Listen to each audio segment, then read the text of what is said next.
Not even God is going to stop me doing what I'm going to do to you. I know where your parents live, and I know you have a dog. I'm going to stab it. That's a threat that the police allege was made by a notorious bikie who, for legal reasons we can't name, so we're just going to call him Tony K. Police allege he made this threat over the phone to plumber Stephen Toy back in March of 2009. What was alleged by police to have happened in the weeks after this threat was made is absolutely, for lack of better words, insane. If you follow the people, the money, and the companies that were all connected to Tony K and this threat, and you follow them for years down the line, what you'll find is a web of disturbing connections to some of the most senior political and senior business figures in Australia. This is a story about the kings of Sydney's property development industry, an attempt to make sense of their coronation. The following information has been gleaned from court documents and police statements Friendly Geordies has viewed, namely from police statements of Stephen Toy, a self-employed plumber from Western Sydney.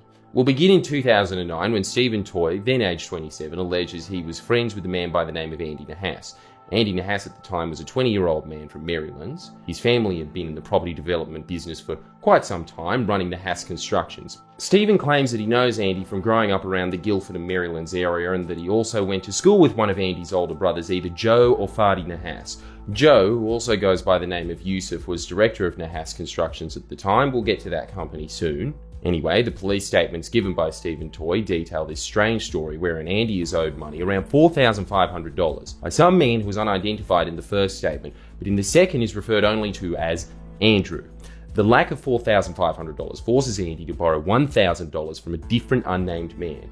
Stephen, being the good friend he is, realises his mate knows Andrew's older brother, so he approaches that mate to see if he can get him to convince Andrew to give Andy back the $4,500 that Andy lent. You following? Yeah, look, it's an extremely convoluted chain of debts that doesn't really make that much sense. And in all honesty, I don't think it's entirely true, but just keep following. It's worth it. Stephen's mate does approach Andrew, and Andrew pays Stephen's mate the $4,500, presumably under the pretext that that money will go back to Andy. Once the money is paid, Stephen calls his mate, who apparently says that he's just going to keep the money for himself and not give it to Andy to who it is owed. Thus, Stephen, being the good friend that he is, claims that he began to give Andy a couple of $100s here and there to help him out. Here's the statement. I agreed to help Nahas by giving him money when I had spare. Over the next 3 months, I continually gave Nahas in approximately $300 amounts. During this period, Nahas continually told me he had no money and he owed people money. And it wasn't right when the male kept his $4,500 from Andrew. I'm sorry, but when do normal people involve such a large number of intermediaries when chasing a few $1,000s worth of debts?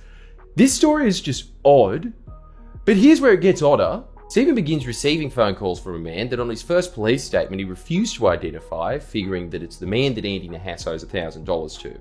The first call is on the 19th of March. Here's an excerpt from Stephen's first police statement. About a month later, out of the blue, I got a phone call on my work phone.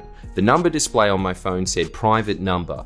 I answered, and it was a male. He said, "How you going, Stephen?" I said to the male on the phone, "I'm fine. What is this regarding?" The male on the phone said, "It's about the money you owe Andy Nahas, because Andy owes me money." I said to the male on the phone, "It's between me and Andy. We've already worked it out amongst us." The male on the phone said, "Nah, you have to come and see me, because Andy owes me money and you owe him money, so now he has to pay and you have to pay." I thought this may have been male number 3 who Andy owed $1,000 to.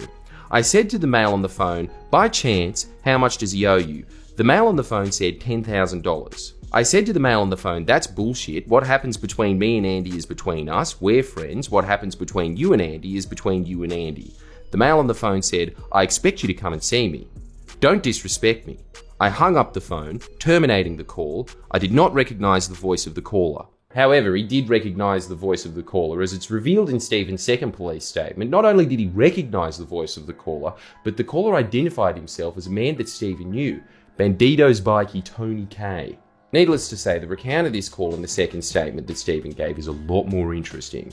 I answered the phone and a male person said, "Yeah, Steve, it's Tony K with you, brother." I said, "Yeah, mate, how can I help you?"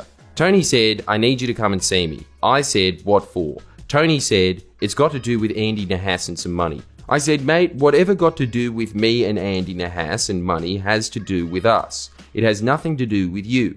Tony said, Andy has been lying to me and he owes money and he hasn't told me the truth for a long time and I'm very upset with him. I'm going to speak with his brothers so I can get the money off them.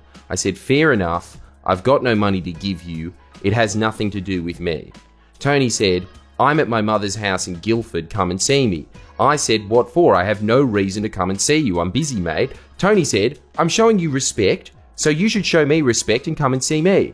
I said, I'll see what I can do in the next few days. In this second statement, Stephen also claims that he'd seen Tony K around the Marylands area, had family connection to him, and also knew him from when he used to work security at the Pink Pepper Lounge in Parramatta, where he'd see him with a man that for legal reasons we'll call Charlie D. The reason as to why Stephen did not identify Tony on his first statement could be somewhat related to the last few lines of his second statement. I truly think that they would hurt or kill me and my family. They already hurt me so badly I thought I was going to die. And this is why I am truly fearful for my life and my family's. Yeah, we'll get back to that later. Back to where we were though, it's then claimed in the days following this phone call, Stephen received numerous calls from a private number, which he didn't answer as he believed them to be from Tony K. This was until around the 23rd of March of 2009 when the police and Stephen alleged that Tony K rang Stephen's personal mobile, a number which Stephen claims only his mother, father, brother-in-law, sister, and a couple of close friends including Andy Nahas possessed. Stephen's second statement reads as follows. I received a phone call on my personal phone. There was a number displayed on the screen, but I did not recognise the number. I answered the call. A male said, it's Tony, what's happening? How come you haven't come to see me? I recognised this voice to be the same voice of the male who called me the first time, identifying himself as Tony K. I said, mate, I don't have time for your shit. Tony said, where are you now? I will come and see you. I said, no mate, nup. Tony said, not even God is going to stop me doing what I'm going to do to you. I know where your parents live, and I know you have a dog. I'm going to stab it. I said, okay, mate, no worries. Are you finished? Tony said in Arabic, I'm going to f*** your God. I said, no worries, mate. I could hear a male voice in the background say, we're going to your parents' house. We'll see you there. I hung up the phone. About a week later, I went to visit my parents at the service station. I bumped into a friend who told me Tony K was in hospital. He had been in a car accident. Because I hadn't heard from Tony, I realised this must have been why. Then there's a rather large time gap between this and the next incident in the statement. It doesn't really detail any alarmed conversations Stephen might have had. I guess he could have just been relaxed about some bikey f***ing his God. According to the statements, the next event occurs on Thursday the 15th of April. Stephen goes to work at his friend's house at Rydalmere, and throughout the day he receives numerous calls from Andy Nahas. About 1:30 PM the same day I saw a missed call on my personal mobile telephone from Andy Nahas. I called him back, Nahas answered and asked what time I finished work. I said not sure, probably 3:30, 4 o'clock. Nahas said, okay, what time will you be able to come and see me? I said, I will ring you when I'm free. The call ended about 3:30 PM. The same day I received a call from Nahas. I answered, Nahas said, what do you reckon the absolute latest is that you'll be able to come and see me? I said, I'm not sure, mate. Nahas said, what you reckon about 7? I said, I don't. Probably earlier. The call ended. About 5:30 PM I received another call from Nahas. At this time I was at another mate's house. Nahas said, how long are you going to be? I am in Guildford. I need to see you. We need to sort the money out. I said, just after 6 o'clock, I'm busy. The call ended. About 6 PM, I received another call from Nahas. I answered. Nahas said, I'm at Red Rooster. Can you come see me? I said, mate, give me 10 minutes and I will be there. I left my mate's house and I drove to the Red Rooster at Guildford. This is around where the statement takes a violent and dramatic twist. Stephen borrows his mate's van, drives to Red Rooster, and, well, again, there's very little point in doing anything other than reading the second statement. When I pulled into the driveway, I saw Andy Nahas in his car. It is a silver-coloured Toyota Camry Sportivo. Nahas was in the front passenger seat, another male was in the driver's seat, there was another male in the back seat. I think they are uni friends of Nahas. I parked the van next to his Camry and spoke with him through the window. Nahas got out of the car and came to my window. Nahas said, look, what are you doing? I said, I have to go load the van. I need at least an hour and then I'll meet you. Nahas said, okay. At this time, a black Commodore drove into the car park. Nahas said, look, there's Sarge's car. The Commodore had very dark tinted windows and I could not see inside. It parked on an angle about 3 meters from the rear passenger side of my van. I turned my head to the left and I saw all 4 doors of the Commodore open. 4 males got out of each door and ran to my van. At this stage, I only recognized Tony K. He ran to the passenger side of my van. Tony is about 22 years old. He is Middle Eastern appearance and is skinny. He is very tall, about 6'2". He's about my height, but because he's slim, he looks really tall. He was clean shaven and looks really baby-faced. He looks to me like a kid. He was wearing grey-coloured three-quarter pants, white-coloured Nike shoes, a dark-coloured hat, either Nike or G-Star, and a grey and horizontal striped hoodie. The hood was on his head covering the hat. As he was running towards the car, he held the front of his jumper up and I could see a Glock. The Glock was black, but looked badly scratched. Tony pulled the Glock out of the front of his pants and I watched as he cocked the gun. This all happened in a matter of seconds. One of the males opened the passenger door. It would have opened about 30 centimetres. I leant over and pulled the door shut and locked it. I sped off. I drove out of the car park and turned left. I'm not sure what street I turned onto, but it is the same street the Guildford Club is on. I looked in my rear vision mirrors and I saw the males run back to the black Commodore. They sped out of the car park behind me. On this road, the black Commodore overtook me just as the round meets Marion Street. I tried to turn left, but the Commodore pulled in front of me and I could not continue driving without running into the car. Tony K got out of the rear passenger seat. He ran towards the van with his shirt up and I could again see the pistol. Tony ran toward the driver's side. I reversed backwards about 10 metres. I put the car back in first gear and drove back towards the roundabout. I drove straight through the roundabout and turned right at the Guildford Bowling Club. I drove all the way to Marylands Road. I again looked in my rear view mirror and rear vision mirror and I saw Andy Nahas's silver Camry speeding up behind me. I went to turn right onto Marylands Road. The silver Camry forced me onto the wrong side of the road and then they got jammed behind a median strip. I kept driving towards a roundabout. I turned left at that roundabout. Granville Park was on my right hand side. I then saw the silver Camry drive up again behind me. I continued driving over a bridge that goes over the railway tracks. There were cars lined up at the traffic lights. I drove around the cars and through the red light and turned left onto Pitt Street. The Camry was still chasing me. On Pitt Street, the Camry overtook me. As it did, I turned right into a one-way street, and the Camry had no choice but to keep going. At the end of the one-way street, I turned right into McFarland Street and drove past Maryland's RTA. This car chase appears to be verified by the police, as in their statement it claims that CCTV footage from Maryland's railway station depicts a white van on the wrong side of the road, followed closely by a silver sedan.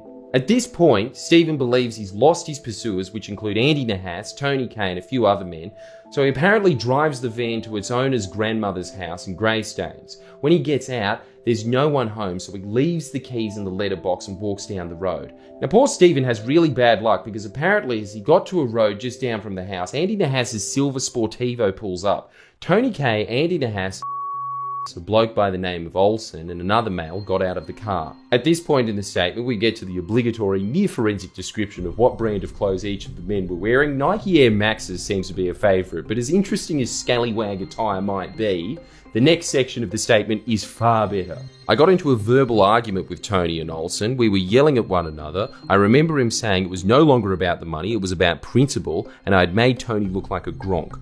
Olsen walked towards me and I shaped up and got ready to fight. Tony pulled the Glock out of the front of his pants and cocked it back.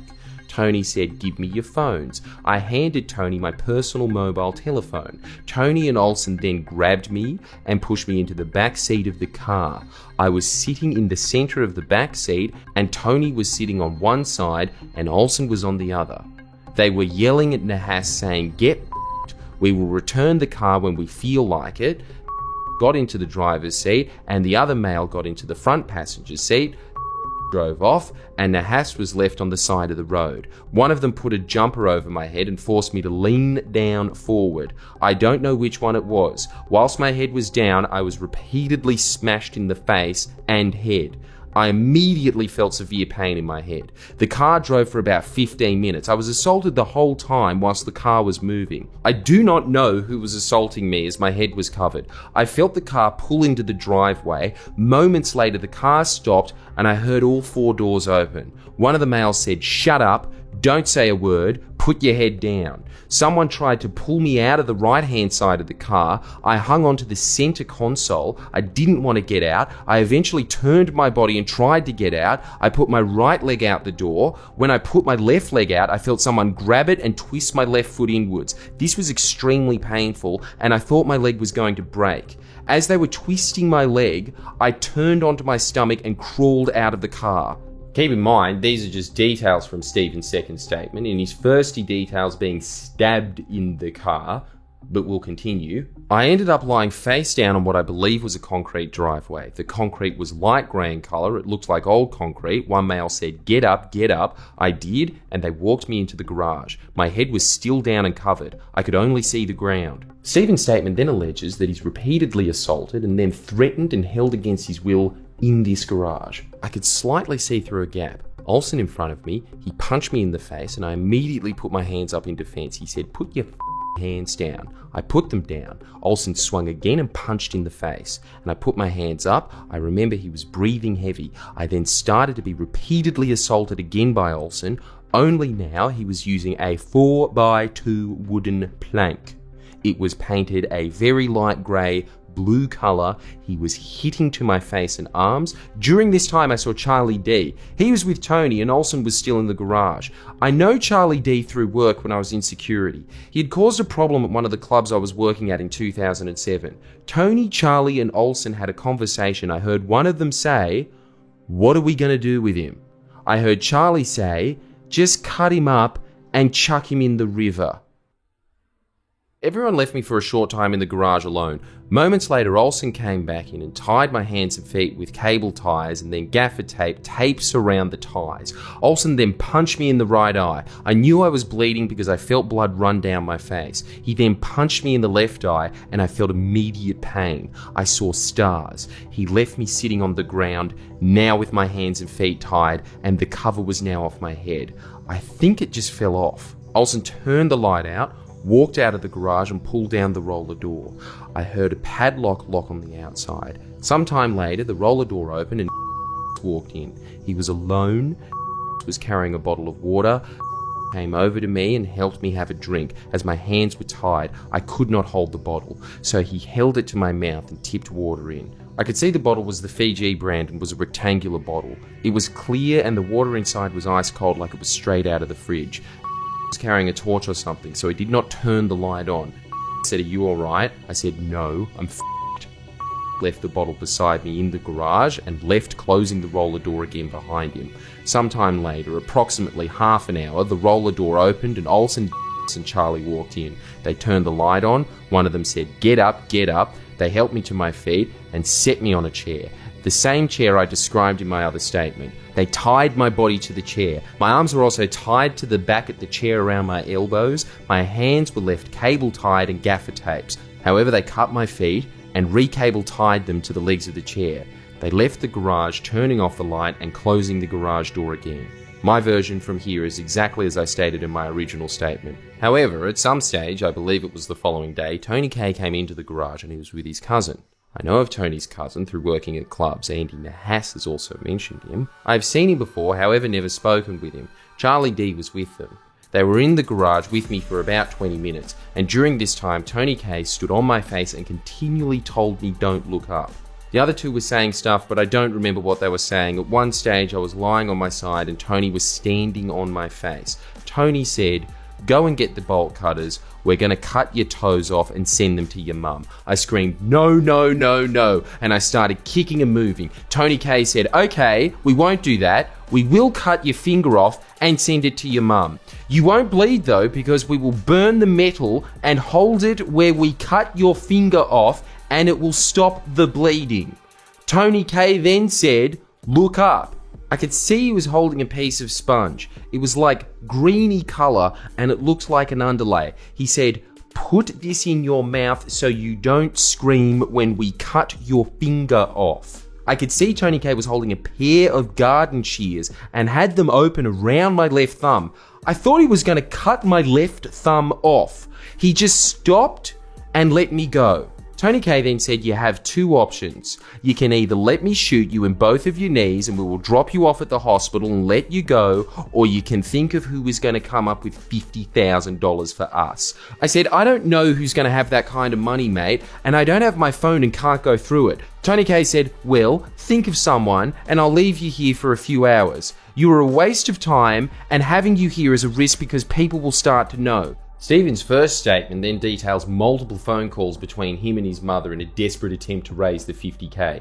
Seemingly after these fail, one of these men gets spooked and releases Stephen, but only after he spent a night locked up in the garage. In his first statement, Stephen, like he did with Tony, refuses to identify this man, but his second statement reads as follows. Was the person who took me home. There was no one else there that day.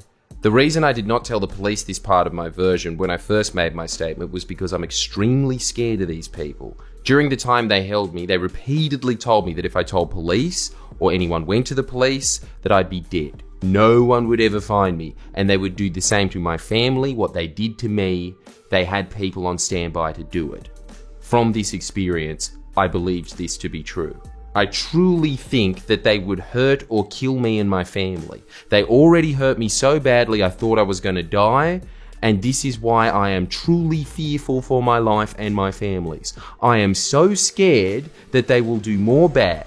They know where my family live. Since the incident, I have been in hiding because I'm scared they will come and kill me. After being released by Stephen goes to his parents' house, then immediately to hospital where he's treated for broken left eye socket, head trauma, severe bruising to face and eyes, stab wound to the left side of his chest, cut to his right eyebrow, severe bruising to both his arms, constant headache, chipped front lower teeth, severe swelling to face, eyes, neck and arms. But the ordeal apparently isn't over for Stephen, as police allege that whilst he was being treated in hospital, a group of men came looking for him. The police statement reads as follows. While Stephen Toy was at Westmead Hospital, Mustafa Jawad, Tony K and another male separately entered the emergency reception area of Westmead Hospital. CCTV footage obtained from the hospital depicts Jawad, Tony and in the foyer of the emergency ward. At one point, all three meet up and sit in a group on provided chairs. At various points, is seen to approach the reception desk. On one occasion, Tony is present at the reception desk with him. CCTV depicts Jawad gaining access to the ward while Stephen's mother was in the ward waiting for the complainant, who had been taken for a CT scan. She indicates that a male matching the description of Jawad walked down the aisle and seemed to be looking into each separate bed area. He looked like he was trying to find someone. She heard him speak to a nurse and say, "That guy that has been bored in and was bashed in the last 2 days, can you tell me what his first name is?" She reports that the nurse said surname and the response was no first name. The nurse said, "You'll have to go to the front desk." Stephen's mother reports that the nurse told her that there had been an inquiry about her son. Stephen's mother asked her to find out their name and who they claimed to be. She indicated that a short time later, one of the administration spoke to her and indicated that there had been a man saying his name was and he was Stephen's brother-in-law. The complainant was made anonymous for hospital purposes. Stephen then makes the two statements to the police, one on the 18th of April and the other on the 24th. The second one I just read the bulk of. This seemingly leads the police to wiretap the phones of the accused. On the 9th of May, Stephen Toy texts Andy Nahas the following. "You had nothing to do with it. I told I'd seen you before I was going to my mum's house, and then I drove off, and then stopped to make a call, then I got bashed and robbed. And when I was in hospital, they thought I was a bikie and everything. I'm not. I just told them I got bashed and robbed, bro. I didn't mean to put you in. I told them it had nothing to do with you. I just seen you quickly before it happened. That's it. I was full in hospital on morphine and I had 3 detectives screaming at me, bro. I gave them the biggest blow-ass story, man. I'm sorry that they busted your balls." The police statement also detailed phone calls, lawfully intercepted telephone communications, recorded extensive phone conversations / SMS messages between Andy Nahas and Stephen Toy in relation to the kidnapping. Further conversations / SMS contact was then had between Andy Nahas and Tony K. On one occasion, 9th of May 2009, during an exchange of a number of SMS messages between Andy Nahas and Stephen Toy about the offence, Stephen Toy indicated that he is interstate. Andy Nahas called Tony K and relayed the information from the SMS messages. During this call, Andy Nahas refers to Stephen Toy as that bitch and that girl. He also tells Tony K he reckons he is interstate. Tony K says, "Where's interstate?" Andy Nahas says words to the effect of, "I don't know, we're going on a holiday, cuz." Tony K says, "Alright, bye." Conversations have also been intercepted between Andy Nahas 3 days later, on the 12th of May, about 20 heavily armed police raid the homes of Tony K and 3 other suspects, arresting and charging Tony K, Andy Nahas, and Olsen with kidnapping offences. I believe all were denied bail apart from Andy Nahas, who was released on a $25,000 bond paid for by his brother Joe Nahas. Along with the bond, Andy's bail conditions included report daily to police at Marylands, surrender passport to register at Liverpool local court, do not apply for any travel docs or approach any points of departure from Australia, not approach or contact any co-offenders, victim or witnesses or cause anyone else to, and a non-association order with any members of the Bandidos Motorcycle Club. On the face of it, this ordeal appears to be a pretty slam dunk case for the cops. You've got a witness, phone taps, CCTV footage, but what happens just a month later appears to derail the entire case. On the 15th of June 2009, the police receive a letter from Stephen Toy's lawyer advising them that Stephen no longer wished to be a witness.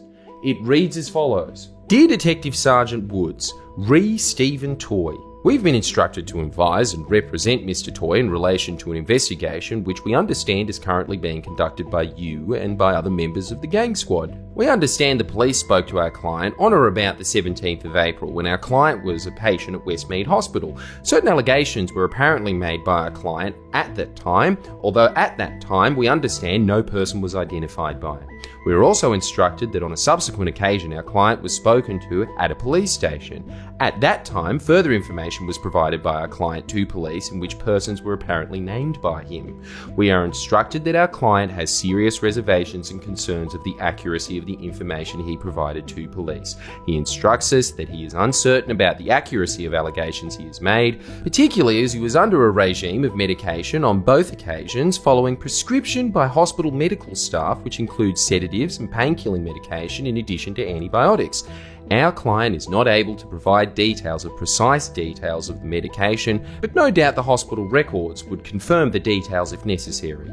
Our client instructs us that he does not wish to pursue any allegations he may have made, nor does he wish to participate in any other interview by police, nor does he wish to become embroiled in any criminal prosecution as a witness. Our client wishes to resume his normal day-to-day life without being subjected to the pressure inherent in criminal proceedings over which he has no control, and in which allegations he has made, which are unreliable to say the least, given his previous medical condition, will be relied upon to prosecute other people.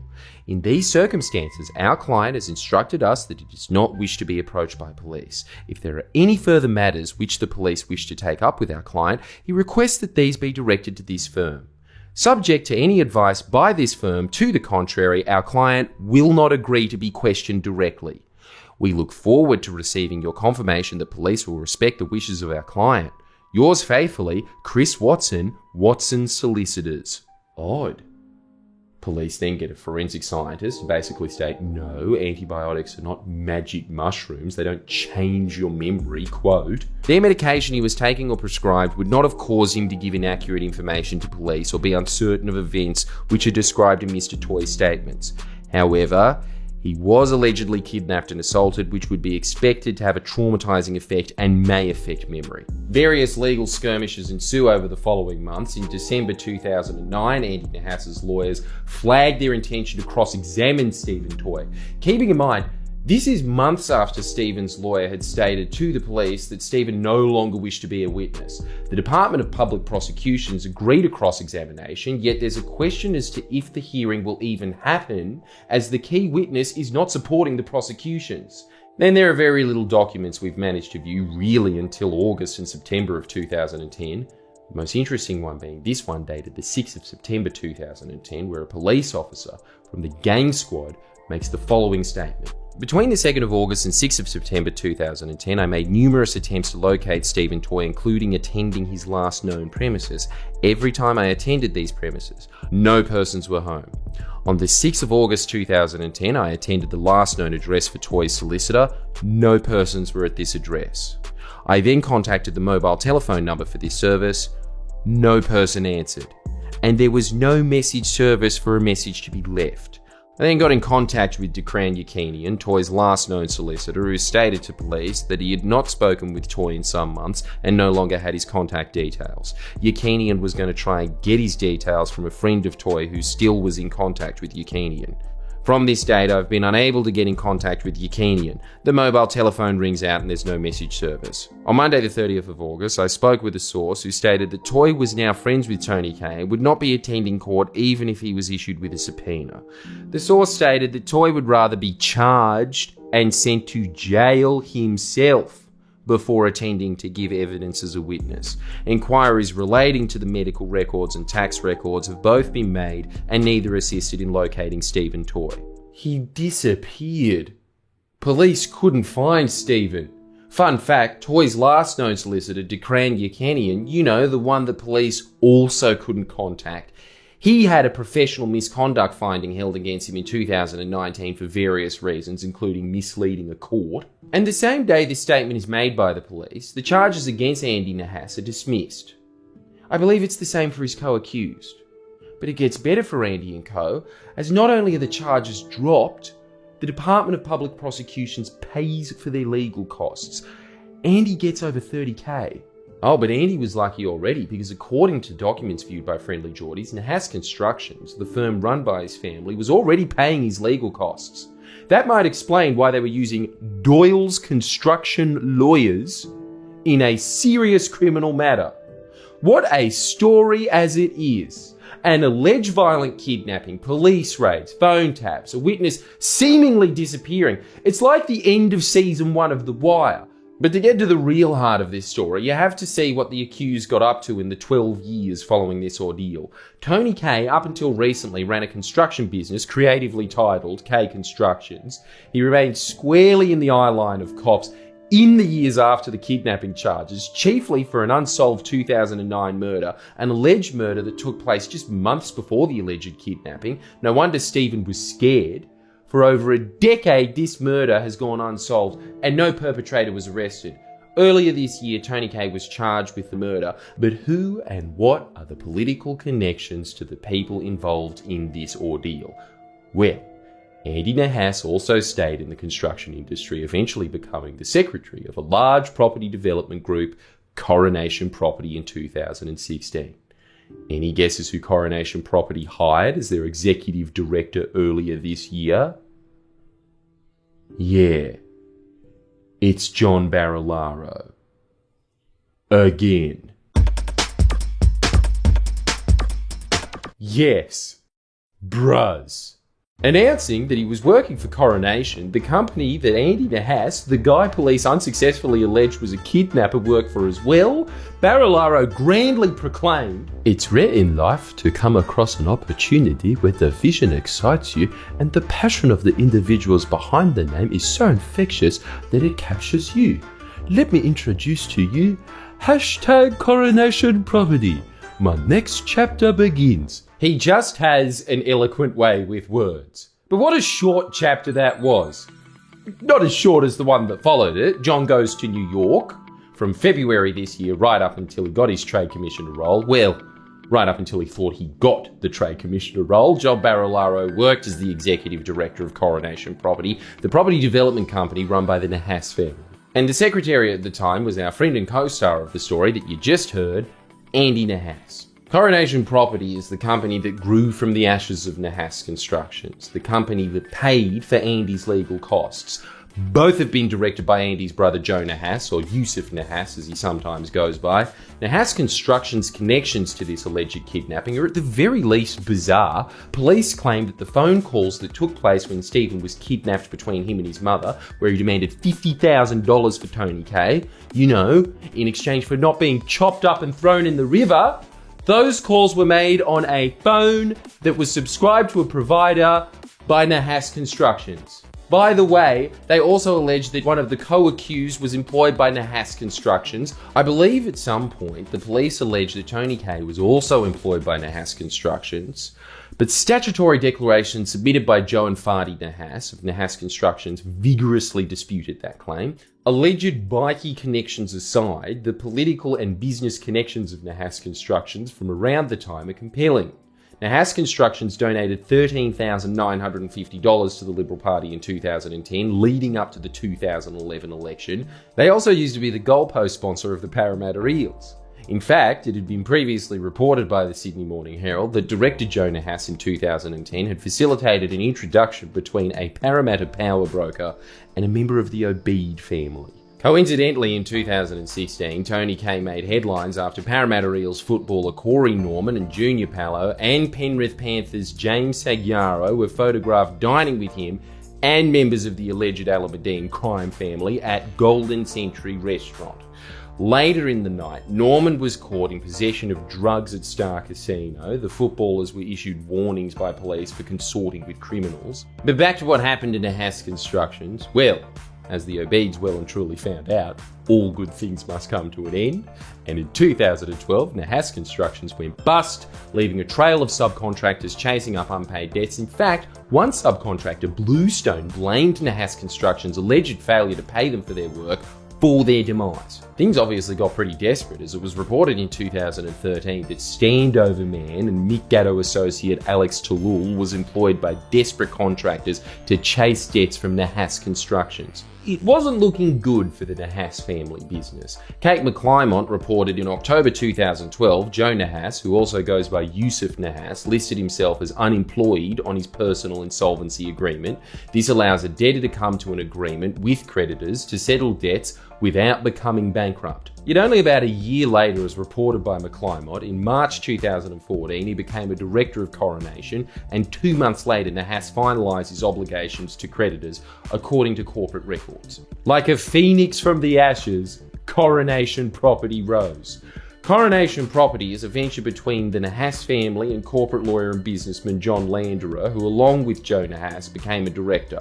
Like the Nahases, John Landerer is also a Liberal Party donor, donating tens of thousands of dollars to the party over the years, including to the New South Wales fundraising body, the Millennium Forum. You know, the one that got busted accepting mafia donations and set up politicians with developers. With Joe and John as directors, the same Andy Nahas, who was charged with kidnapping, became a secretary of Coronation in 2016.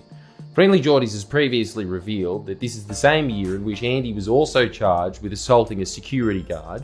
For this charge, the other director of Coronation Property, an esteemed lawyer John Landerer, provided a character reference for Nahas. How sweet. Wherein he claims, "I have no hesitation in advising my opinion that the offence is a one-off incident not likely to ever be repeated based on my belief that Mr. Nahas is a man of honesty and integrity and proud of his family's high standing in the community." High standing in the community. Andy was convicted of that assault, by the way. Don't worry, he was only fined $800. Not much for a man whose family owned $20 million houses. How far he's come since that alleged kidnapping.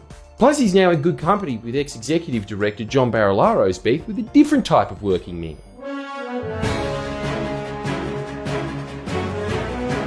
Coronation really do seem to be his people. I'm saying it now, he shouldn't have quit. They too understand the troubles of dealing with impertinent media. Take a look at these media clips from a few years back. Some of Sydney's biggest developments, millions of dollars, an allegedly stolen Lamborghini, an attempted home invasion and assault. They're the ingredients of a family war being played out right now in a Sydney court between three wealthy brothers. The Nahas family is behind some of our biggest developments, from the paper mill in Liverpool to a luxury tower in Parramatta, not to mention lavish weddings like this. Shutting down the City West link in the months before Salim Mahajar's nuptials made headlines. But the cracks started to appear earlier this year in the form of a family feud over millions of dollars. Fadi Nahas on one side claiming the dispute sparked this: CCTV of two unidentified men trying to kick down his front and back doors as his wife and child cowered inside. The cause of the incident, however, remains unknown. Once we're warriors, three of us, we're great at what we've done, and just fallen apart, deteriorated over money.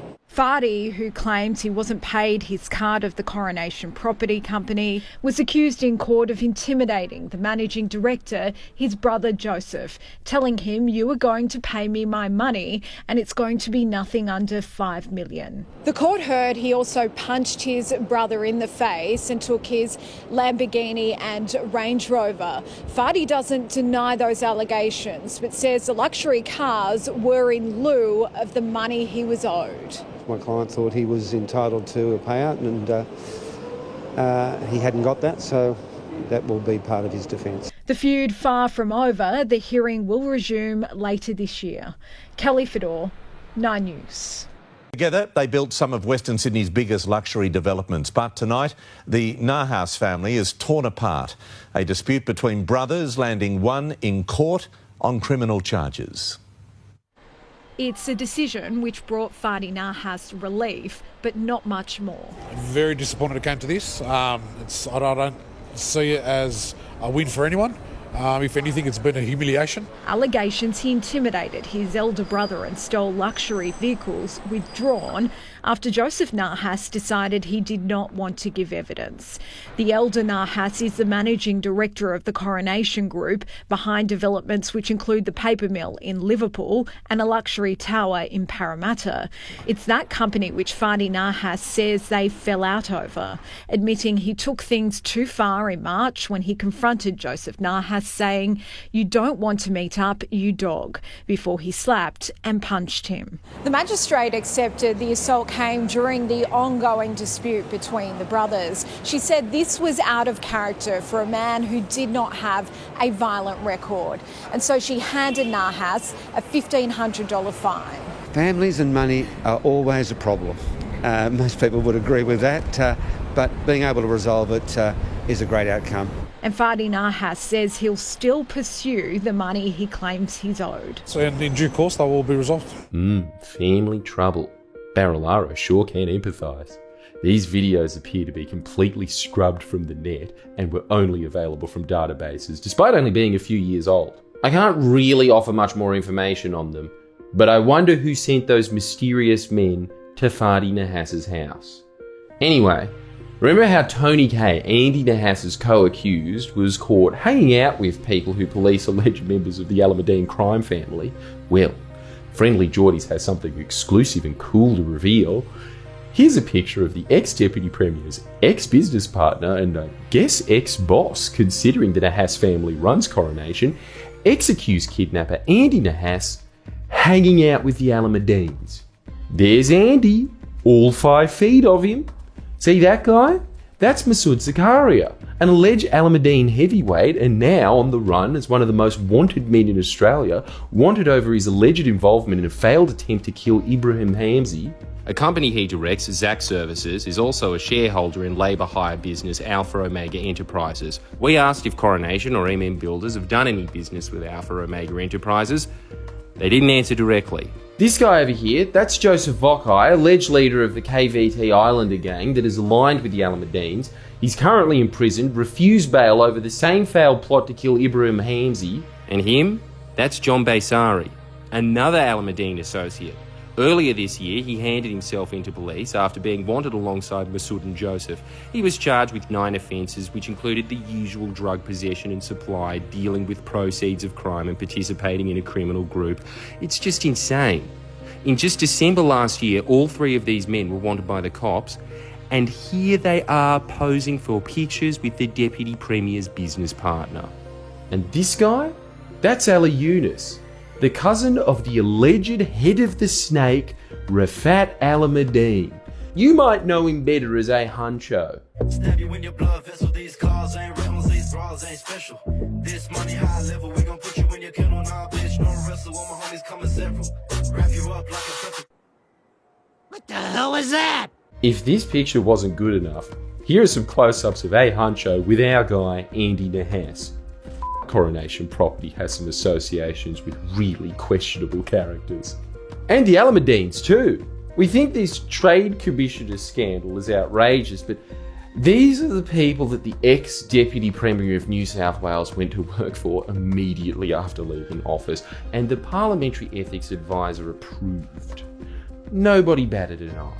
Apparently the second highest office holder in the state, parachuting from that job to become a property developer is just fine in New South Wales. It's already been reported that John Barilaro made representations to the Building Commissioner on behalf of Coronation Property. So watch this space. We put questions to John Landerer, Andy Nahas, Joe Nahas and John Barilaro. Their responses are here. This is just the beginning of an ongoing investigation into Coronation Property. We have more to come, especially pertaining to their dealings with contractors. So if you've had dealings with Coronation, or have any information you wish to share, send it to friendlyjordies@protonmail.com. Stories like this take a large amount of time, resources, legal risk, and just plain risk to produce. If you appreciated today's video and would like to see more long-form investigations like it, please become a patron. Links to our Patreon in the description, and you can also click the link here. You can also buy a Fixated Persons Unit t-shirt. And as a final note, I want to emphasize the size and wealth of Coronation Property Co. This video was the story, or lack thereof more accurately, about the people that ran a bus construction company rising from the ground to be crowned one of Sydney's largest developer families, Coronation Property Co. Their website today reads, with over $5.3 billion in mixed-use projects in the pipeline, Coronation Property's story has only just begun. And you know something? I think they're right.